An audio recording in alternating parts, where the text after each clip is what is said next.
Bugun jang qilmasa ertaga qilar. Biz jihad qilamiz, shahid bo'lamiz.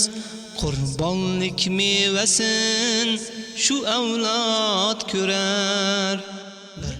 Ustozimiz Shahid Muhammad Tohir Faruqning iymonlashuv darsiga marhamat. Bugun jang qilmasa ertaga qilar. Biz jihad qilamiz, shahid bo'lamiz. Qurbonlik mevasin shu avlod ko'rar.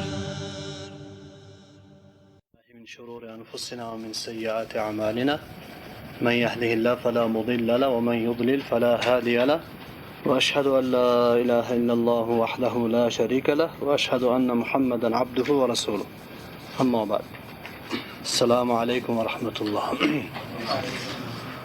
اللهم اشرح لي صدري ويسر لي أمري واحلل عقدة من لساني يفقهوا قولي وبعد عزيز مجاهد برادرlar, Allah subhanahu wa ta'ala Duha surasida marhamat qilgan ediki, va amma bi ni'mati robbika fahaddith. Parvardigoringizni sizga ato etgan, ya'ni payg'ambarlik va boshqa barcha ne'mat haqida kishilarga doimo so'zlang deb Alloh taolo payg'ambar sallallohu alayhi vasallamga buyurgan edi. Ya'ni ne'matlarni eslab turishlikka Alloh subhanahu va taolo o'zini payg'ambarini buyurdi. Vaholanki Rasululloh sallallohu alayhi vasallamga Alloh taolo shu Duha surasida bir necha ne'matlarini Alloh taolo minnat qilgan edi. Shu ne'matlardan bittasi, yetim holatda topib sizga biz boshpana bergandik. Sizni biz adashgan holatda topib hidoyatga yo'llagan edik. Biz sizni kambag'al holatda topib boyitgan edik deb Alloh taolo shu ne'matlarni aytib turib, yetimlarga qahr qilmang, so'rab kelgan soillarni qaytarmang deb turib, suraning oxirida mana bu oyatni Alloh taolo marhamat qildiki, va amma bi ni'mati robbika fahaddith. Ya'ni sizga ey payg'ambar alayhisalom ato etilgan ne'matlar, barcha ne'matlarni odamlarga nima qiling? Doimiy ravishda so'zlab bering. Chunki Rasululloh sallallohu alayhi vasallamdan o'zidan bir necha hadislar bor. قال رسول الله صلى الله عليه وسلم من لم يشكر القليل لم يشكر الكثير ومن لم يشكر الناس لم يشكر الله والتحدث بنعمة الله شكر وتركها كفر والجماعة رحمة والفرقة عذاب. رسول الله صلى الله عليه وسلم marhamat qildilarki, kimda kim ozgina narsaga shukr qilmaydigan bo'lsa, u ko'p narsaga ham shukr qilmaydi. Kimda kim odamlarni yaxshiligiga shukr qilmasa, odamlar tarafidan unga qilingan yaxshilikka shukr qilmasa, u Allohga ham shukr qila olmaydi. Allohning ne'matlarini so'zlab turishlik, aytib turishlik bu uning shukronasidir va buni tark qilishlik, ya'ni Alloh taoloning bergan ne'matlarini unutishlik, Qoringa o'xshab yoki boshqa toifalarga o'xshab, ya'ni men buni o'zim kasb qilib o'zimni qo'limdan kelganligidan bu ish qildim deyishlik, bu mana shu ne'matga kufrona ne'mat, jamoat rahmatdir, firqa ya'ni tafriqa bo'lishlik azobdir deb Rasululloh sallallohu alayhi vasallam marhamat qilgandilar. Yoki Rasululloh sallallohu alayhi vasallam yana boshqa bir hadislarda qala Rasululloh sallallohu alayhi vasallam la yashkurulloha man la yashkurin nasa. Tirmiziy rahimahulloh rivoyat qilgan hadisda, kimki odamlarga qilgan yaxshiligiga shukr qilmasa, u Allohga shukr qila olmaydi deb Rasululloh sallallohu alayhi vasallam marhamat qildilar. Yoki Rasululloh sallallohu alayhi vasallam yana boshqa bir hadislarda marhamat qilgandilarki, ya'ni mana shu oyatni tafsirida mana shu hadislarni mufassirlar keltirishgan ekan, Ibn Kasir rahimahulloh. Rasululloh sallallohu alayhi vasallamdan mana bu rivoyatda kimga bir hadiya berilsa, bir narsani tuhfa qilib berilsa, hadiya qilib berilsa, mana shu hadiya qilingan kishi bir narsa topsa, bunga javob qaytarsin. Ya'ni buni mukofotini bersin. Yaxshilikka yaxshilik qaytarsin. Agar bir narsa topa olmasa, shu qilgan yaxshiligini esdan chiqarmay, nima eslab maqtab yursin.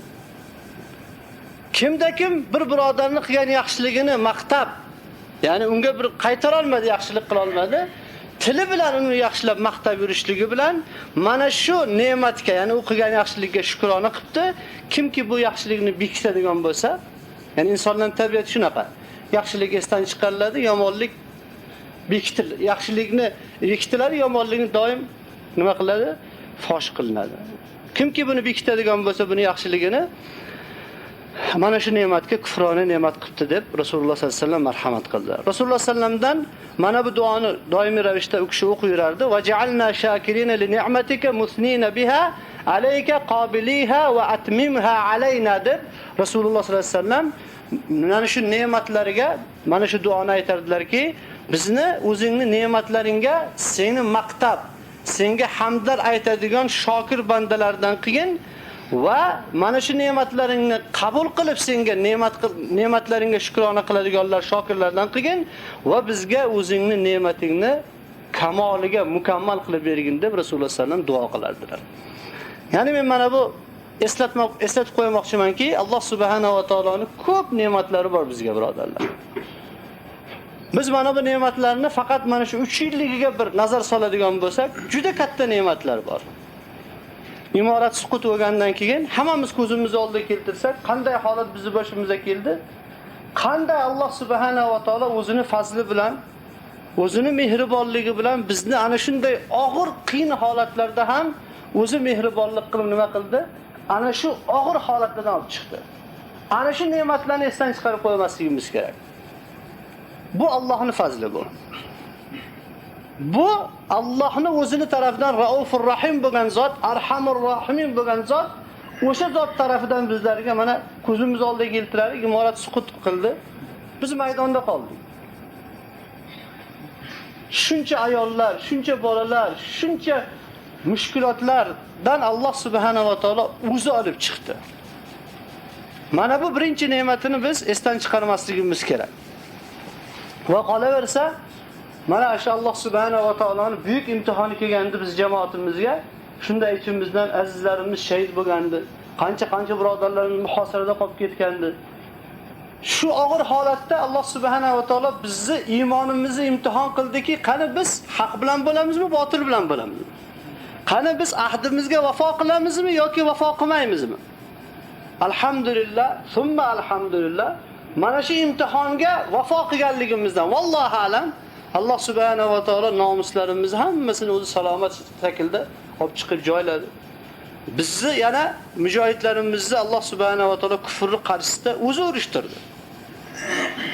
Alhamdulillah ummatni umuman, ya'ni o'zimizni tilda aytganda, haliga qultug'idan nima tushganda, tarvuzi tushganda, ya'ni endi Amerika bilan urushi bo'lmasa ekan degan xulosa kelganda Alloh subhanahu va taolo shoykotda Alloh subhanahu va taolo o'zining mo'min bandalari bilan o'zini ashaddiy dushmanlarni ro'baro qildi. Mana jangida bo'lgan birodarlar bor, uni eshitganlar bor. Ya'ni bu ne'matlarni biz sanab adoga yeta olmaymiz. Va in ta'uddu ni'matallohi la tuhsuha. Allohning ne'matini sanab sanoqga yetib bo'lmaydi. Juda ko'p. Xosatan shoykotda bo'lganlar, shoykotda bo'lganlarga shirik bo'lganlar, dardiga shirik bo'lganlar. O'sha kunlarni bir eslasak, qattiq imtihonlar bizning boshimizga kelgan. Mana shu kunlarda ayni sekin-sekin o'z zahmlarni yig'ib, endi harakatga boshlayotgan vaqtingiz baqajonashlik. Biror yo'l ko'rsatuvchi yo'q. Hech kim yo'lni bilmaydi. Hech kim bilmaydi. Kim olib chiqdi? Alloh olib chiqdi. Ya'ni mana bu ne'matlarni bir eslab turishimiz kerak, birodarlar. Bo'lmasam shayton bizni yo'ldan uradi. Qorin nima dedi? Senga buni Alloh bergandi-ku shuncha mol mulki desa, "Yo'q, men buni o'zimning ilmim bilan, o'zimning kasb hunarim bilan topdim" dedi. Ba'zida noshukrlik paydo bo'ladi. Kishini shayton aytadiki, "Sen bunga loyiq eding. Seni Alloh taolo shunga munosib qildi." Yo'q, birodarlar. Bu Allohning fazli bu. O'zini payg'ambariga aytayapti Alloh taolo. Amma bi ni'mati robbika fahaddith. Buni bir eslab turishimiz kerak. Qanday holatda edik? Yoki Alloh subhanahu va taolo boshqa o'rinda nima deydi? Anfal surasida. واذكروا إذ أنتم قليل مستضعفون في الأرض تخافون أن يتخطفكم الناس فأواكم وأيدكم بنصره ورزقكم من الطيبات لعلكم تشكرون. Mana bu oyatdan bizni hayotimizda tushirdi birodarlar. Ey muhojirlar, bir yodingizga olinglar. Ozchiligi deyna, mustazaf bechora deyna. Shunaqangi ozchilik bechora deynaki, odamlar sizlarni uyinidan talash tortish qilib ketardi. Shundan qo'rqar deyna. Alloh taolo sizlarga o'zi tarafidan joy berdi, makon berdi, Madina berdi. Va o'zining nusrati bilan sizlarni nusratlab qo'ydi, yordam berib qo'ydi. Va sizlarni pokiza rizqlar bilan rizqlantirib qo'ydi, shoyatki shukr qiladigan bandalardan bo'lsanglar.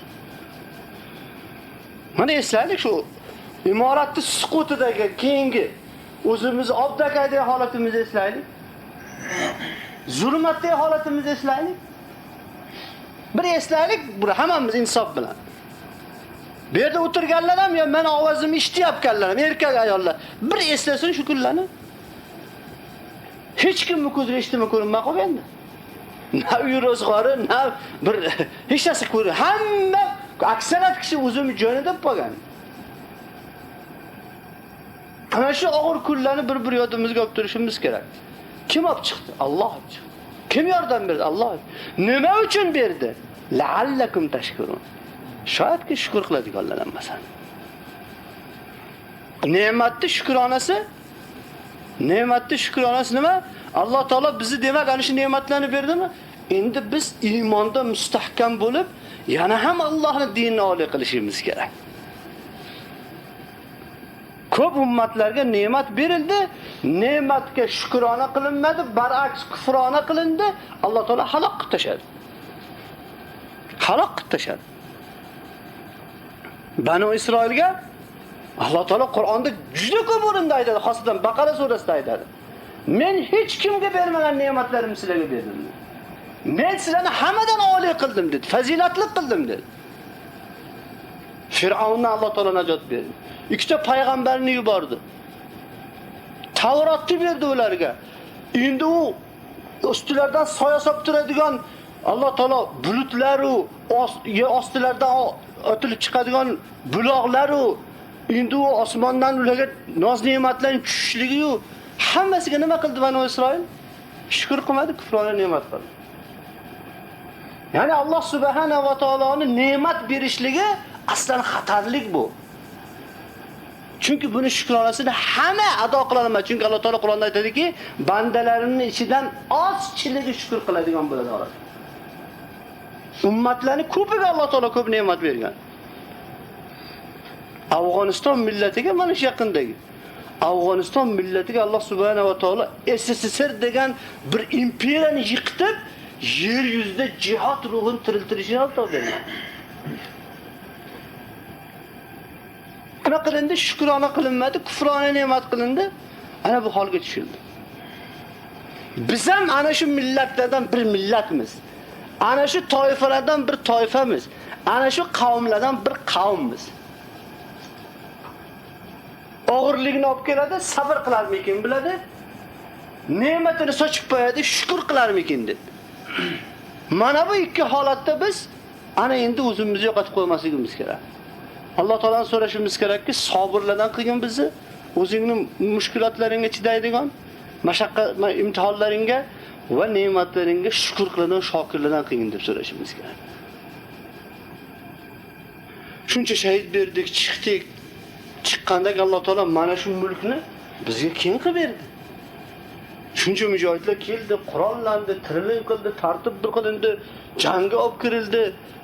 Ya'ni umuman tarixda bo'lmagan Pashtun bilan O'zbek millatini do'stlashlik, birlashishlik tarixda bo'lgan emas. Bu ikki millat bir-biriga doim dushman bo'lib yurgan. Alloh taolo bilan ulfat qilib qo'ydi. لو أنفقت ما في الأرض جميعا ما ألفت بين قلوبهم ولكن الله ألف بينهم بأمر ne'mat. Alloh taolo Rasululloh sallallohu alayhi vasallamga aytayapti, agar sizda butun yer yuzining mulki bo'lganda uni tarqatib o'rganingizda, ularning qalbini bir-biriga ulfat qila olmasdingiz. Alloh ulfat qilib qo'ydi. juda ko'p ishlar bo'ldi. Ya'ni uni sanab bo'lmaydi, birodarlar. Juda ko'p ishlar bo'ldi, alhamdulillah. Bu Allohning fazli bilan bo'ldi bu. Hozir ba'zi bir kishilar bu ba'zida norozilik qilib, bu jamoatdan biz nima yaxshilik ko'rdik degan kishilarga buning uchun ko'r bo'lish kerak-da. Buning uchun ikkita ko'zi ko'r, qalbi ko'r bo'lish kerak. Bu jamoat beda shaxsiy minnat emas, men doim aytganman. Hech kimga menga minnat yo'q, men hech kimga minnat yo'q. Lekin bu jamoat hammamiz ustun minnati bor. Bu jamoatda hammamiz ustun minnati bor. Bizni mana shunaqa qilgan, shunaqangi aziz qilgan mana shu jamoat. Bu islomiy jamoat bu. Qon bergan jamoat, shahidlar jamoati bu. Mujohidlar jamoat. Bali bu jamoat hammamiz ustun minnati bor. Amir Rustam minnati bor. Har bir mujohid, har bir mas'ul ustun minnati bor. Bizni buni qilib bugun ummat peshvosi qilib qo'ygan, kofirlarni qarshisida turib bera oladigan qilib qo'ygan mana shu jamoatning barakatidan, shu shahidlarning barakatidan bu. Buni esdan chiqarmasligimiz kerak. Bu jamoat menga hech nima yaxshilik qilmadi. Ko'r bo'lib qolmaylik. Shuncha O'zbekistondan chiqqan muhojirlarni, shuncha oilalarni Tojikistonga olgan, Tojikistondan Afg'onistonga olib o'tgan, Afg'onistondan joy-joy qilgan, mana shu yergacha olib kelayotgan kim bo'lmasa? Ana shu jamoatmi? Men bu jamoatdan hech yaxshilik ko'rmadim. Bu haligi Rasululloh sallallohu alayhi vasallam aytgan xotinlarni jahannam ko'p kiradi dedilar. Nimaga? Eriga kofir bo'ladi. Eriga qanaqa qilib kofir bo'ladi desa, eri yaxshilik qiladi, bir marta aytgani bo'lmasa, yaxshilik qilmay qo'ysa, men sendan hech nima ko'rmadim deydi. Bu xotin kishining nimasi bu? Nonko'rligi xolos bu. Bu jamoatda hammamiz ustimizda minnati bor. Bu yetimlarning minnati bor biz ustimizda.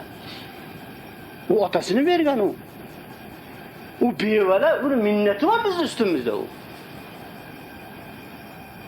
Bu qamoqda yotganlarni, ayollari beda, qamoqda qon tupurtganlar, hammasining minnati bor. Bali meni minnatim yo'q sizlarning ustimda.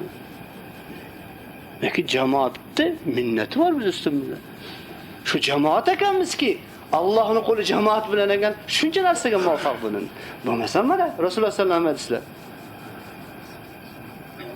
jamoat rahmatdir, furqa azobdir. Ko'rilyapti jamoatlar, katta jamoatlar yo'q ketyapti. Alhamdulillah, mana shu oramizda shu sodiqlarimiz bor ekan, ahdiga vafo qiladiganlarimiz bor ekan, shoyat Allohning do'stlari bo'lsa kerak, mo'minalar, mana shular sababli ham dushman turibmiz. Bo'lmasa bizdan nom qolish kerak edi bugungacha. Bu jamoatning yegan zarbasi imorat suqutdan bosh kichkina zarba yegan emas bu jamoat. Shimoldagi zarba. Eng mahbub bizni shu jamoatda asosini qurgan birodarlarimiz shahodati. Bu kichkina shahid bergan emas bu jamoat. Shoykotdagi shahodat.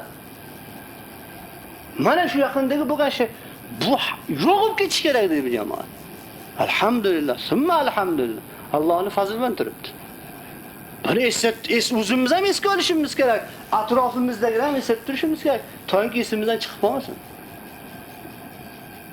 Birinchi men eslatmoqchi bo'lgan narsam birodarlar, hammamizga tegishli. Bir eslaylik o'zimiz 3 yildan oldingi holatimizni. Mana shu yerda xotirjam o'tirishimiz, majlis qilishimiz bu kichkina narsa emas birodarlar bu. Yana rizqimizni Alloh taolo to'kib sochib berishligi, yana insonlarimizni xizmat qilishligi bu hammasi Allohning fazli bu. Bizi qo'limizdan hech nima kelmaydi. Ana shu zotga shokir bo'laylik. Ana shu zotni xursand qilaylik, ana shu zotni rozi qilaylik. Ana shu zotga bergan ahdimizga vafo qilaylik.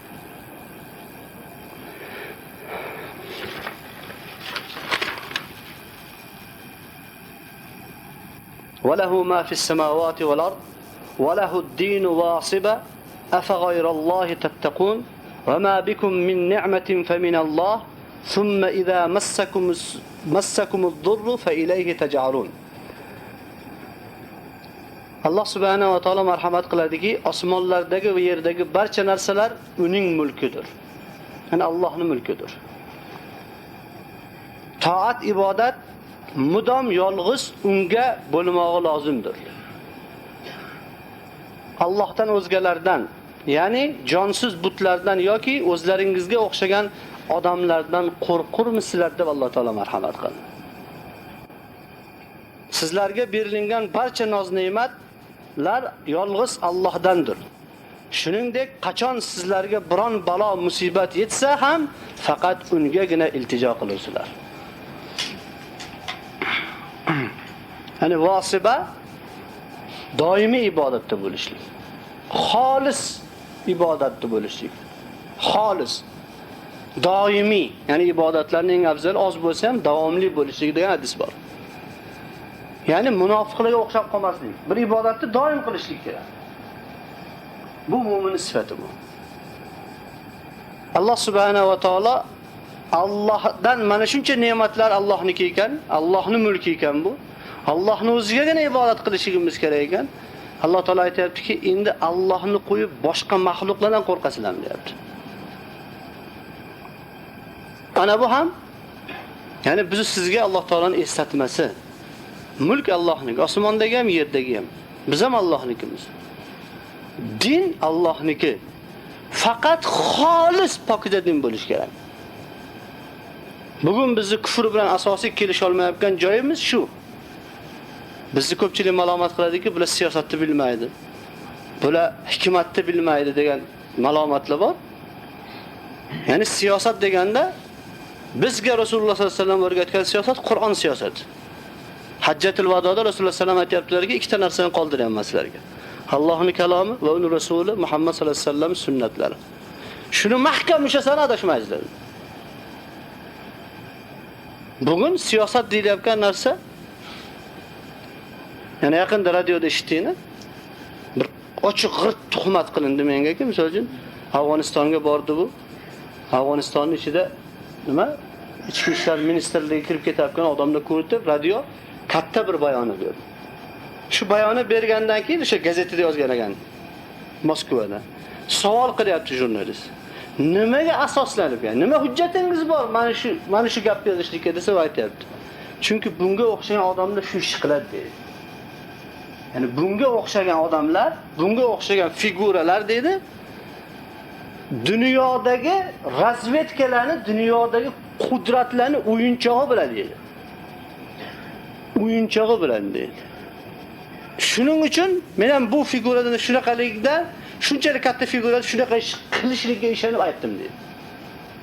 Demak, islomiy jamoatlarning amirlari kufrni oldida nimasi bor?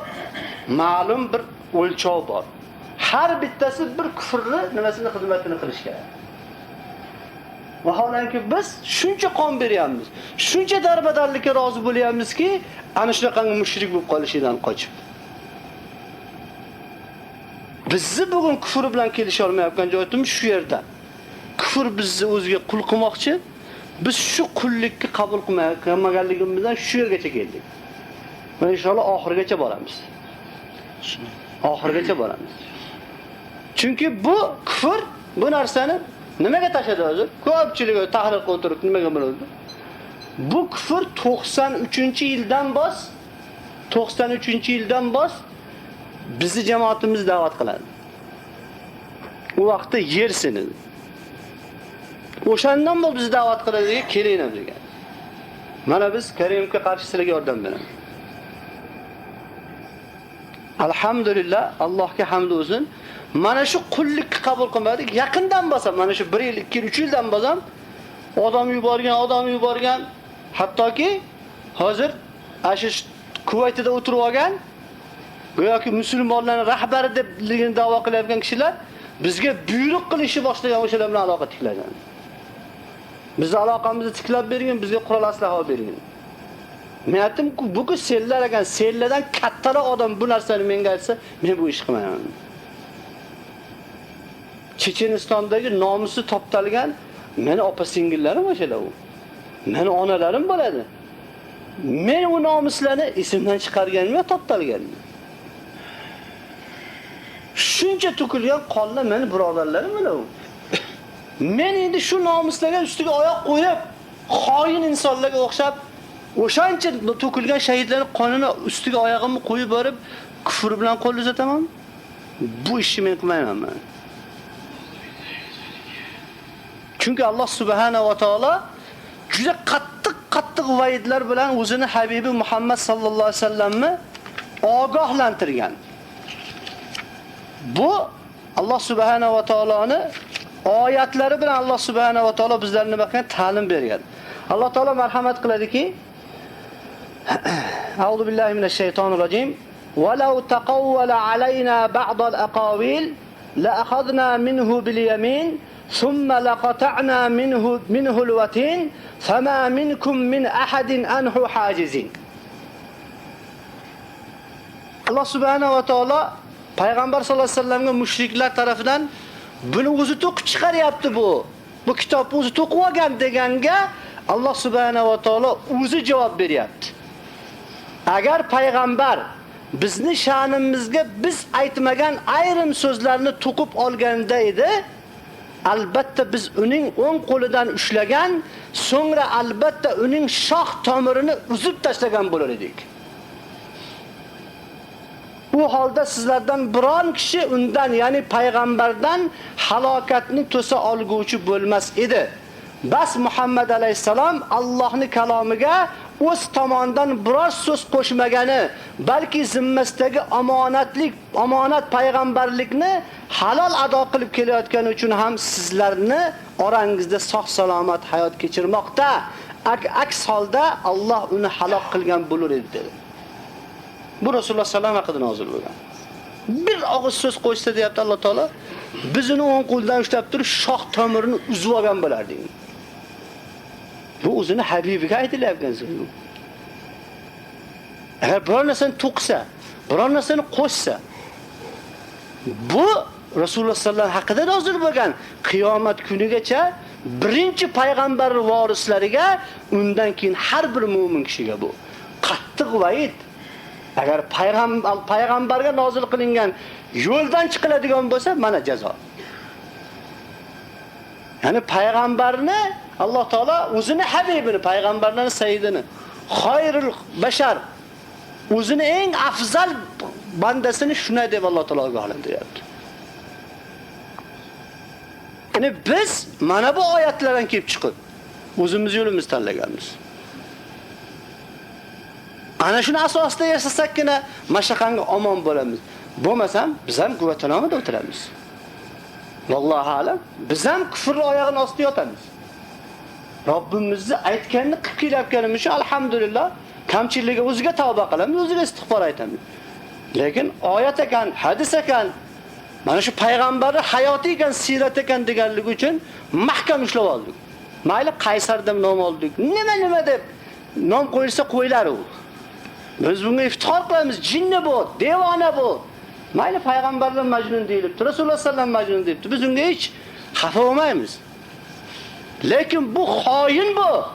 Ertaga o'sha payg'ambar sallallohu alayhi vasallam hadislarda har bir xoinga bittadan bayroq o'rnatiladi. Ana u kundagi sharmandalikdan biz Allohdan panoh so'raymiz.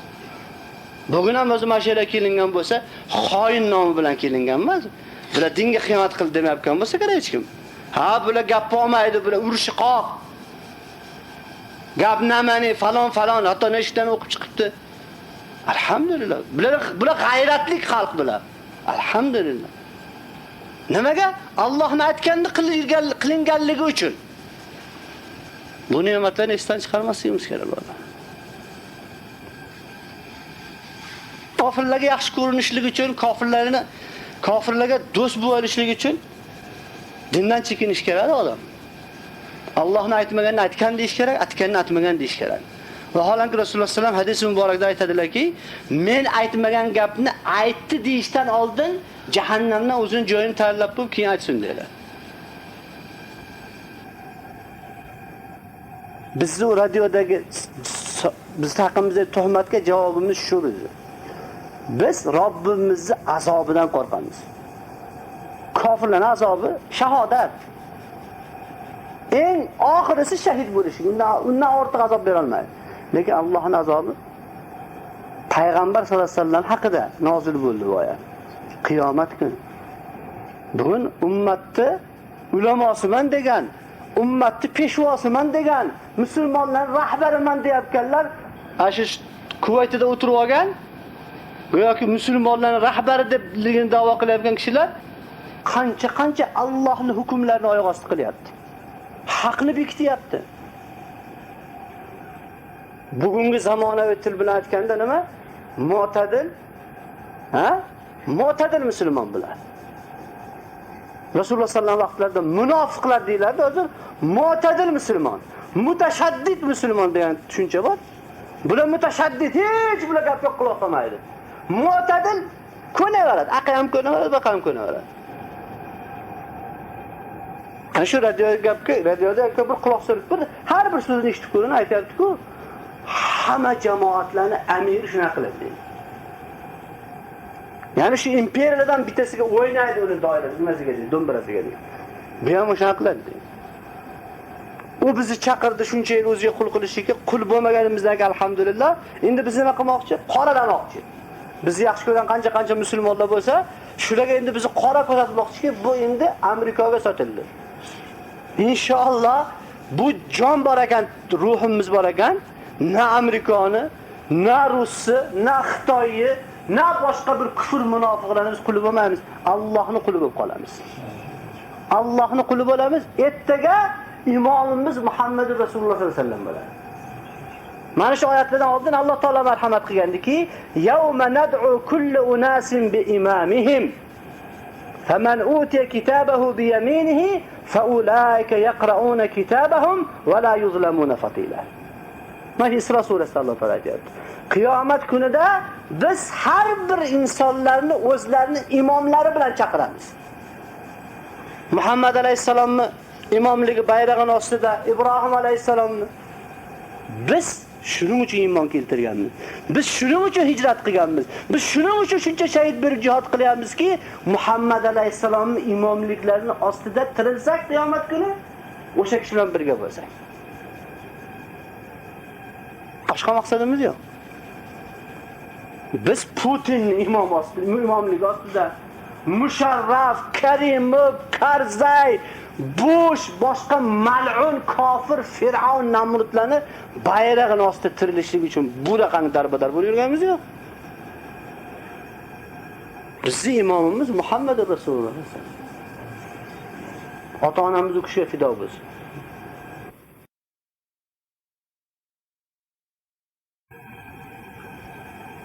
Siyosat bali bugungi yer yuzida aylanayotgan fohishabozlik bo'lib, siyosatni biz qilmaymiz. Biz Qur'onning siyosati bilan yuramiz. Nima deyapti Alloh taolo Qur'onning siyosati?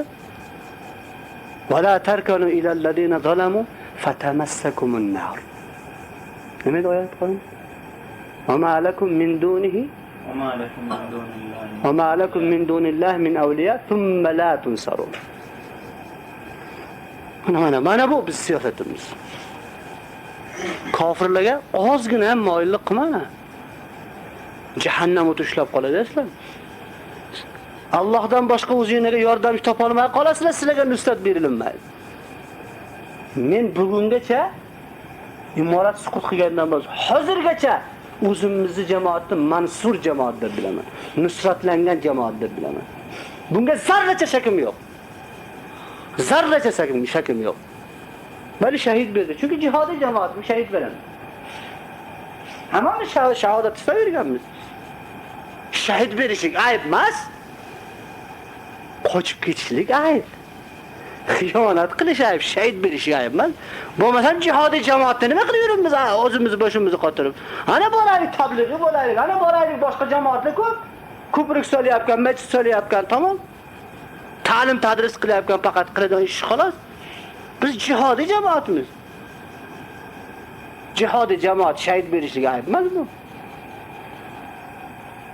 Muhammad alayhisalom shahid beradi-yu, Muhammad alayhisalom zaxmiy bo'ladi, biz zaxmiy, biz shahid bermaylik. Ya. Ana bu narsani esdan chiqarmasligimiz kerak. Lekin shunaqangi bir og'ir holatlar, jang haqiqat 3 ga bo'lib tashar ekan odam. Jamoat 3 ga bo'lar ekan.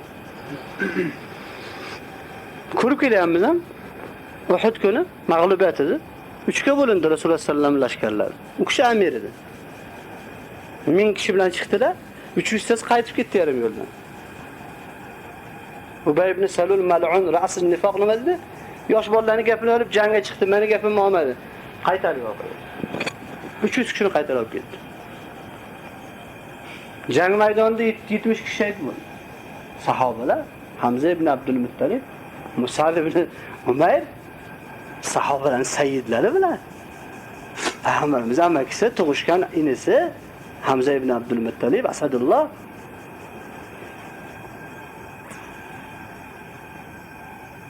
qolganlar zaxmiy bo'ldi, g'ozi bo'ldi.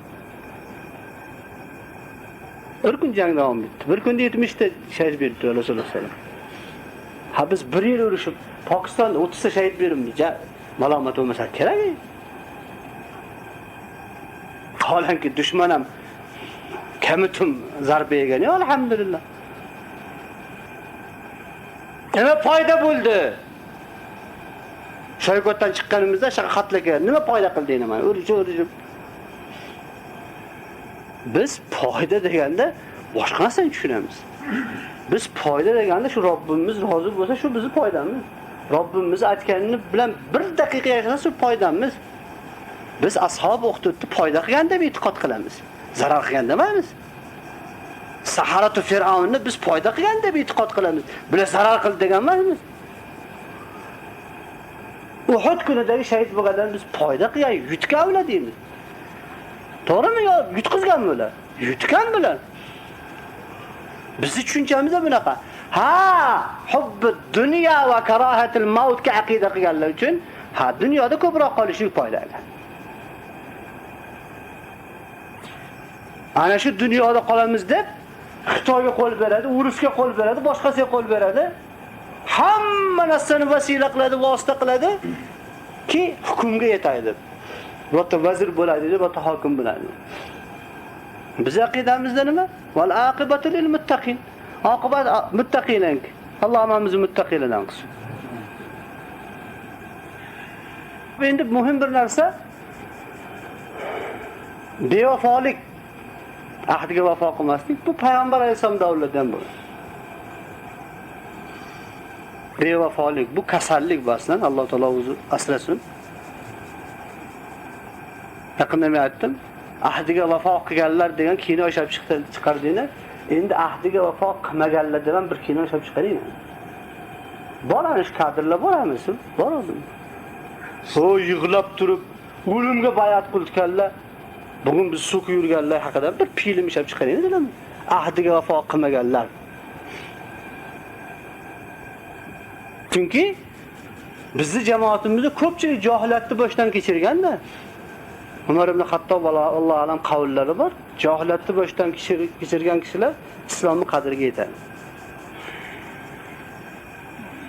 Johiliyatda sodir bo'lmagan jinoyatlar hijrat qilganda sodir bo'lyapti-da.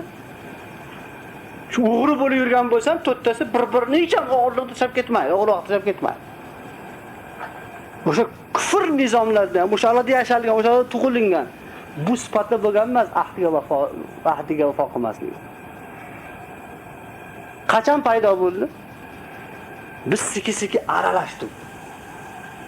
Islom nomi bilan yurgan jamoatlar bilan ko'rishdik, gaplashdik. Asosiy ko'p chiqib ketganlarni ko'rsana, shu jamoatlarga borib kelib yurgan kishilar. Ko'p mas'ullar. Muloqot qilib yurgan. Ya'ni ba'zida islom libosini kiyib olgan kishilar islomga shuncha zarba berar ekan, inson hayron qoladi-da. Islom nomi bilan jamoatlar yurgan. 30 yil, 40 yil, 50 yildan bor. Chunki Misrda o'zidan bir 15 ta 20 ta jamoat bor. Arabistondan bir qancha jamoatlar, boshqa arab mamlakatlaridan o'nlab, yuzlab jamoatlar bor. Shu jamoatlar bilan bordi keldi qilib yurishlikni zararini men ko'rdim-da shu. Islom nomi bilan, oyat hadis bilan qancha birodarlarni boshini aylantirib qo'yadi. Qancha birodarlarni boshini aylantirib qo'yadi. Nima o'rganib keladi undan? Itoat qilmaslikni o'rganib keladi. Jamoatni tafriqa qilishni o'rganib keladi. Bay'atini, ahdini buzishni o'rganib keladi. Nima sen ozodsan, hursan? Sen ozodsan. Tamam, men alhamdulillah hali hech kimni Musharraf oldiga borib da'vat qilib ketganim yo'q. Putinning oldiga borib uni islomga taslim bo'l deb kelganim yo'q. Bushni yoki boshqa bir kofir munofiq da'vat bir islomiy jamoatga borib kel, yo jamoat bilan aloqani tiklab turgin degan kishilarimdan ko'pchilikdan hammasidan emas, ko'pchilikdan shu jinoyatlar sodir bo'ldi. Eng muhimi ahdga vafo bu islomning muhim sifatlaridan bu. Ahd faqat musulmonga emas, kofirga ahd berdingizmi? Unga vafo qilishingiz kerak. Kofirga ahd berdingiz, to'g'ri urushmaymiz, ha? Bir yil urushmaymiz dedingizmi? Shunga vafo qilishingiz shart. Bo'lmasa g'adr qilgan bo'lasiz. Xiyonat qilgan bo'lasiz. Endi u musulmon bo'lsa-chi, Allohning nomini olib turib qasam ichilingan bo'lsa-chi, u nima bo'ladi? Alloh taolo buni haqida ham men shu bugun kelishimdan oldin Alloh Mansur Qur'on tarjimasini ko'rdim. Atayni mana shu oyatlarni yozib oldim. Ki har kim ba'zilar o'zidan to'qiyapti demasin-da, hujjatini aytib qo'ydim, qaydan oldi desa shuni aytib qo'ygan. Bismillahirrohmanirrohim. Va awfu bi ahdillahi idza ahadtum. Va la tanqudul ayman ba'da tawkidaha wa qad ja'altumulloha alaykum kafila. Innalloha ya'lamu ma taf'alun. ولا تكونوا كالتي نقضت غزلها من بعد قوة أنكاثا تتخذون أيمانكم دخلا بينكم أن تكون أمة هي أربى من أمة إنما يبلوكم الله به وليبينن لكم يوم القيامة ما كنتم فيه تختلفون ولو شاء الله لجعلكم أمة واحدة ولكن يذل من يشاء ويهدي من يشاء ولتسألن عما كنتم تعملون ولا تتخذوا أيمانكم دخلا بينكم فتزل قدم بعد ثبوتها وتذوقوا السوء بما صددتم عن سبيل الله ولكم عذاب عظيم ولا تشتروا بعهد الله ثمنا قليلا إنما عند الله هو خير لكم إن كنتم تعلمون ما عندكم ينفد وما عند الله باق ولنجزين الذين صبروا أجرهم بأحسن ما كانوا يعملون. Alloh taolo Nahl surasida e'tibor bersak 91-oyatda marhamat qiladiki, men shu yozib oldim atayni Alloh Mansur Universitetidanki boshqacha bo'lib qolmasin deb. Ya'ni ba'zida shunaqa tuhmat ham bo'ladiki, o'zi to'qib olgan deb. Ahd paymon bergan vaqtlaringizda Allohga bergan ahdingizga vafo qilingiz. Allohni kafil qilib ichgan qasamlaringizni Alloh nomini zikr etish bilan mustahkam qilganingizdan keyin buzmangiz. Albatta Alloh qilayotgan ishlaringizni bilur. 92-oyatda esa va sizlar bir millat boshqa bir millatdan son yoki boylik jihatidan ortiqroq bo'lgani uchun qasamlaringizni buzib aldob vositasi qilishingiz bilan, ya'ni boshqa bir bayroq va kuchliroq qavmni topsangiz avvalgi qasamingizdan kechib ketaverishingiz bilan xuddi o'zi to'qigan narsasini pishiq puxta bo'lgandan so'ng parcha-parcha qilib buzib chuvatib tashlagan xotinga o'xshab qolmangiz. Albatta Alloh bu ahdga vafo qilishga buyurish bilan sizlarni imtihon qilur va albatta qiyomat kunida sizlarga ixtilof qilib o'tgan narsalaringizni bayon qilib berur. Makkada bir telba ayol bor edi, shuni tafsirda kelgan. U ertalabdan kechgacha mehnat qilib, mashaqqat qilib kalaba to'qirgan. Ip qilar ekan. Rosa pishiq qilib to'qib olgandan keyin kechqurun kelib turib bir chuvab tashar ekan. Alloh taolo aytayaptiki, ahdni buzishlikni ham shunga o'xshatyapti. Ahdni buzishlikni shunga o'xshatyapti. Va bu yerda bir muhim nuqta bor. Bir kishiga ahd berdingizmi? Undan baquvvatroq, undan puli ko'proq, undan soni ko'proq kishini topib, darrabda uni tarafga o'tib ketishini Alloh taolo qaytaryapti. Falonchi guruh, falonchi jamoat ko'proq pul berar ekan deb turib, avvalgi ahdni buzib ketaverman deyapti. 93-oyatda esa Alloh taolo aytayaptiki, agar Alloh xohlaganida albatta sizlarni bir ummat qilgan bo'lar edi. Lekin u zot o'zi xohlagan kimsalarni yo'ldan ozdirur, o'zi xohlaganlar kishilarni to'g'ri yo'lga hidoyat qilur. Va albatta qilib o'tgan amallaringizga mas'ul bo'lasizlar. Bu yerda endi mu'min kishi uchun bir taskin ki demak Alloh taolo mana bu ahdlarni buzishlik bilan odamlarni nima qiladi? Ikkiga bo'lib tashlar ekan. Bu Alloh taoloning qonuni ekan, sunnati ekan. Bunga odam o'zini yeb tugatmasligi kerak ekan, palonchixon ketib qoldi, pistonchixon ketib qoldi. 94-oyatda esa Alloh taolo aytayaptiki, qasamlaringizni aldov vositasi qilib olmangiz. U holda islom yo'lida mahkam o'rnashgan oyoq toyib ketur. Va Alloh yo'lidan to'sganingiz sababli, chunki sizlarni qasamxo'rlik qilganingizni ko'rib, ayrim kishilar islomga intilish o'rniga undan yiroqlashib keturlar va bunga sizlarni qilmishingiz sabab bo'lur. Yomonlik, balo va musibatlarni totib qolarsizlar. Ya'ni qasamni ichib, qasamina sababidan qancha kishilar islomdan yuz o'giradi. Musulmonlar qasamxo'r bo'lar ekan. Ahdiga vafo qilmas ekan deb turib qaytib ketadi. Sizlar bu bilan islomdan odamlarni to'sdinglar. Buni evaziga Alloh taolo dunyoda ham sizlarga azob beryapti. Boshingizga musibat, balo keladi. Totib ko'rsizlar, qolarsizlar hamda oxiratda sizlar uchun ulug' azob bor. 95-oyatda Alloh taolo aytayaptiki, Allohga bergan ahd va paymonni ozgina qiymatga almashtirib yubormangiz. Agar bilsangizlar, albatta Alloh dargohidagi narsalar, ya'ni ajr savob sizlar uchun dunyo matolaridan yaxshiroqdir. 96-oyatda esa sizlarning huzuringizdagi narsalar yo'q bo'lur, Alloh dargohidagi narsalar esa boqiydir. Biz albatta sabr qanoat etgan zotlarni o'zlari qilib o'tgan amallaridan chiroyliroq ajr savoblar bilan mukofotlaymiz. Mana bu Nahl surasini 91-oyatidan 96-oyatigacha. Alauddin Mansurni sharhlari bilan biz buni o'qib berdik sizlarga xolos.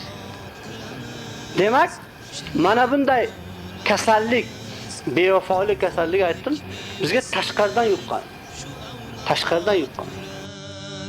Bir kun kelar bahor, ochilar gullar, bizni topolmaysiz siz o'sha kunlar.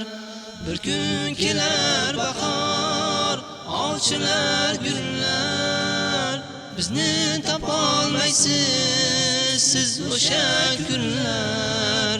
Malomatga mahkum jihad qilsa kim, keyin bilar haq kim, kimlar majnunlar. Malomatga mahkum. Shu bilan kechki radio eshittirishimiz nihoyasiga yetdi. E'tiboringiz uchun minnatdorchilik bildirib, Alloh subhanahu va taoladan eshitganlarimizga amal qilishni hamda siz mu'minlarning dunyo va oxiratlariga manfaatli bo'lishini so'rab qolamiz. Assalomu alaykum va rahmatullohi va barakatuh. Biz jihad qilamiz, shahid bo'lamiz.